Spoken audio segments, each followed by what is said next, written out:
ये भागवत कथा कहती है जीवन में सदैव गौ सेवा हमको आपको सबको करना चाहिए। क्यों?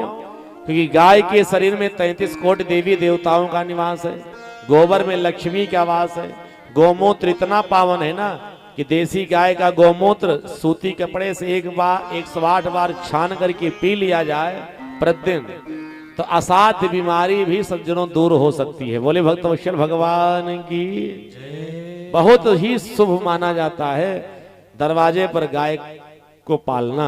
इसलिए हमको आपको सबको चाहिए गौ सेवा नित्य निरंतर करते रहें। हाँ, लेकिन आज ऐसा समाज हो गया है ना कि लोग गौ सेवा नहीं, अब कुत्ते की सेवा में लगे रहते हैं। हाँ, कुत्ता पालते हैं। बहुत दुख होता है दुनिया समाज देख के। हाँ, पहले हर दरवाजे पर लिखा जाता था क्या, अतिथि देवो भव, कोई आ गया अतिथि तो हमारे यहाँ देवता है।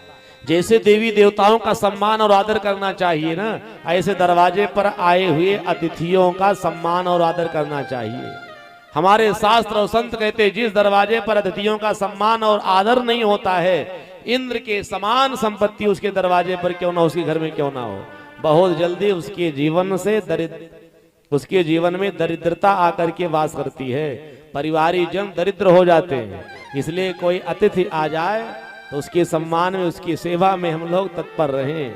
हर दरवाजे पर लिखा जाता था अतिथि देवो भव, अतिथि आपके यहाँ आ गया देवता है, देवताओं का के समान उसकी सेवा करिए। समाज आगे बढ़ा और जो समाज आगे बढ़ गया, लोग ज्यादा पढ़े लिखे हो गए, धर्म कर्म में रुचि कम होने लगी, अधर्म अन्याय के पथ पर ज्यादा बढ़ने लगे। और जब सज्जनों विदेशी संस्कृति मानव जीवन पर आकर के आक्रमण किया तो लोगों ने क्या किया कि अतिथि देवो भव को हटा दिया, दरवाजे पर लिखने लगे शुभ और लाभ। चलो यहां तक तो बात समझ में आती है, शुभ और लाभ आपने लिखना शुरू कर दिया। लेकिन और ज्यादा जब समाज आगे बढ़ गया, ज्यादा पढ़े लिखे लोग हो गए, शुभ और लाभ को ही मिटा दिया, दरवाजे पर लोगों ने लिखना शुरू कर दिया क्या, वेलकम। चलो यहां तक भी बात समझ में आती है। आज बनाएंगे बढ़िया करोड़ों का सुंदर सा मकान और दरवाजे पर लिखेंगे कुत्ते से सावधान। बोली भक्तवत्सल भगवान की। हम जैसे लोग पहुंच जाए तो यही समझें घर में रहने वाले सब कुत्ते हैं क्या, मोटी हेडिंग में लिख दिया जाए कुत्ते से सावधान रहो, है तो क्या समझेंगे।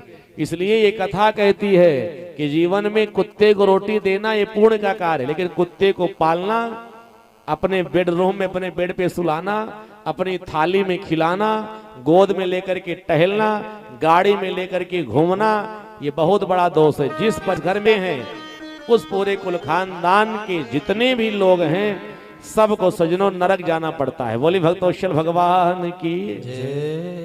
रोटी दिला दे दो, कोई दोष नहीं है, रोटी देना शुभ है, लेकिन उसको पाल करके रखना, पुत्रों की तरह लालन पालन करना, ये बहुत बड़ा अपराध है। कुत्ता अगर हमारे आपके शरीर को स्पर्श कर लेता है, जीव 21 दिन तक अशुद्ध हो जाता है। 21 दिन के अंदर अगर किसी का प्राण छूट गया तो नरक जाना पड़ता है, और अगर काट लेना तो जो दुर्गति होती भगवान ने जाने। बोले भक्तवत्सल भगवान की। तो जिसका स्पर्श करना दुखद, काटना दुखद, हम लोग उसी को पाल करके रखते हैं। गौ सेवा करो। जिसके दरवाजे पर गाय पाली जाती है, याद रखना उसके ही दरवाजे पर एक न एक दिन कन्हैया का आगमन होता है। बोली भक्तवत्सल भगवान की। अगर चाहते हो भगवान हमारे घर में पधारे तो एक सूत्र याद कर लो, आगे आगे जहां गाय रहती है ना, पीछे पीछे भगवान वहां जाते हैं। गाय की सेवा करोगे तो भगवान हमारे आपके यहाँ अवश्य आएंगे। लेकिन हम सब थोड़े स्वार्थ में गाय को कसाई के हाथ में बेच देते हैं, अपनी गाय को छुट्टा छोड़ दे रहे हैं। अब पालते क्या है, भैंस। जिस दरवाजे पर, जिस घर में भैंस पाली जाती है ना, याद रखना उस दरवाजे पर भगवान का आगमन नहीं होता है, उस दरवाजे पर यमराज आते हैं। बोले भक्तवत्सल भगवान की। यमराज, अब कितने लोग सोच रहे हैं महाराज अब यहाँ से जाएंगे तो अपनी अपनी भैंस खोल देंगे। भैया भैंस खोलने की बात नहीं है। हाँ, आर्थिक लाभ है तो आप भैंस पालिए, लेकिन जहां पर आप भैंस पालते हो ना, वहीं एक गाय भी हमारे आपके दरवाजे पर होनी चाहिए। अकेले भैंस पालोगे, सो के उठोगे भैंस का दर्शन होगा, सोने भैंस की सवारी यमराज की होती है। बोले भक्तवत्सल भगवान की। तो भैंस पालो क्योंकि वहां से धन अर्जित होता है, लेकिन अपने दरवाजे पर जहां भैंस हमने आपने पाल रखा है, वहीं एक गाय भी हमको आपको सबको पालनी चाहिए। गाय की सेवा हमारे आपके सबके जीवन बहुत महत्वपूर्ण है, सबको करना चाहिए।